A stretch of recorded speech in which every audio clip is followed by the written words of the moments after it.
Hello বন্ধুরা, অনুরিমা রয়ের mini ব্লগে সকলকে তোমাদের স্বাগত জানাই। ভিডিওটা দেখতে থাকো, আশা করছি তোমাদের খুব খুব খুব ভালো লাগবে। আমি তো কয়েকটা রিলস ছেড়েছিলাম তোমাদের সাথে, তো ওটাতে তো তোমরা অনেক অনেক অনেক ভালোবাসা দিয়েছো। আমাদের ছোট্ট সোনার অন্নপ্রাশনে আমরা চলে যাচ্ছি।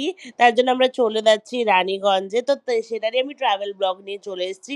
আমরা ভোরবেলা 4:30টার সময় ঘুম থেকে উঠে গেছি, কারণ আমাদের 6টার সময় শতাব্দী ধরার ছিল।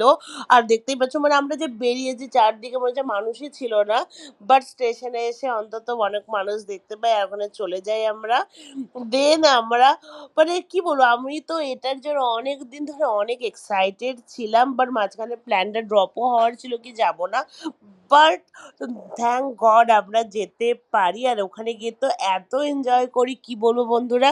তো আমি প্রত্যেক কটা ওখানকার ভিডিও নিয়ে তোমাদের সাথে শেয়ার করব, আমি কি কি এনজয় করেছি অ্যান্ড অল দ্যাট। আর আমাদের ট্রেনে তো কি কি খাবার দাবার দিয়েছিল হ্যান ত্যান, এগুলো আমি তো পরের ভিডিওতে নিয়ে চলে আসবো, নাহলে ভিডিওটা অনেক অনেক অনেক লম্বা হয়ে যাবে। আর আমরা মাত্র 2 ঘন্টার মধ্যে পৌঁছে যাই রানীগঞ্জে। আর আমি তো অনেক এক্সাইটেড ছিলাম।